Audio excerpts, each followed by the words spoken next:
पुण्यात्माओं, ये सत्यनारायण की कथा है।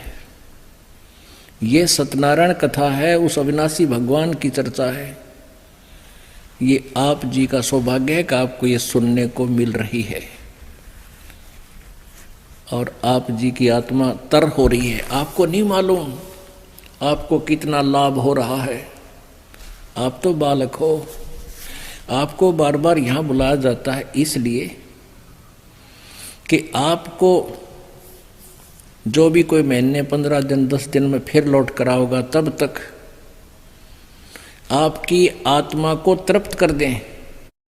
यहाँ ज्ञान सुना के कुछ पाप तो ऐसे होते हैं जो दान से कटते हैं, कुछ पाप ऐसे होते हैं जो संत के दर्शन से अक्षीण होते हैं, कुछ आशीर्वाद से होते हैं, कुछ सेवा करने से होते हैं, कुछ मंत्र जाप करने से होते हैं।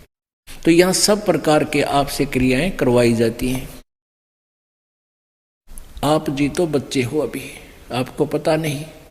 जैसे माँ क्या करती है, छोटा सा बच्चा होता है 1 वर्ष का, वो दूध पी रहा होता है, या तो माँ के स्तन से या फिर वैसे दूध उसको पिलाया जाता है।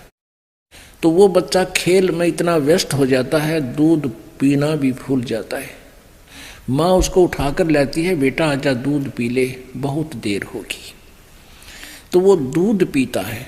अब दूध पीते पीते भी यूं सोचता है कभी छोड़कर माँ छोड़कर मैं बाजू खेलूं बाहर जाकर। तो वो ऐसे ही प्रोसीजर चलता रहता है। वो कभी आप भी आ जाता है दूध पीने, मुझे माँ दूध पिला, तो माता दूध पिला देती है। और दूध पीते ही वो फिर भागने की सोचता है कि वहाँ खेलूंगा, मेरा मित्र वहाँ बैठा है, ऐसे ऐसे वो बाहर भाग लेता है। लेकिन उस माँ को पता है, बच्चे को ज्ञान नहीं है, उसको तो भूख सी लगती है इसलिए आ जाता है। माँ को पता है कि तेरा बच्चा दूध पी रहा है, स्वस्थ है, और ये इससे इसके शरीर में वृद्धि हो रही है। तो इसी प्रकार आप जी को यहाँ हम बुलाते हैं और दूध पिलाते हैं आपको ये। और आप यहाँ बैठे बैठे भी कुछ तो इसे सोचे हैं कि सुबह वैसे जाना है, वहाँ जाएंगे, ऐसा करेंगे। तो आप तो वो खेल खेलने जा रहे हो, और कोई बात नहीं, वो भी खेलते रहो, लेकिन यहाँ आकर दूध पान अवश्य करते रहो। और फिर देखना आपकी आत्मा में कितनी शक्ति पैदा हो रही है। माँ जानती है, ये दास जानता है कि आपको कितनी ताकत मिल रही है, आपकी इस आत्मा को ये कितनी निर्बल हो चुकी है। काल की गलत साधना करके ये बहुत डर चुकी है, दब चुकी है। अब इसको बहुत ताकत की आवश्यकता पड़ेगी, इसके लिए बहुत आहार डोज देनी पड़ रही है, तब यह उभरेगी। तो धर्मदास जी को, तो पुण्यात्माओं आप जी का कितना सौभाग्य है। परमात्मा बंदी छोड़ना अपने बच्चों के लिए कितनी व्यवस्था करवा रखी है। नीचे गद्दे बिछा रखे और नई काची रजाई ले रखी, और वह देसी घी का हलवा, और देसी घी के यहाँ पर सारे छौंक छाँक है, चौपड़ी हुई रोटी, बढ़िया दूध, चाय, बिस्कुट है, और सब खिला पिला के और बैठा रखे हो परमात्मा ने के सुनो ही मेरी राम कहानी। कितना सौभाग्य आपका।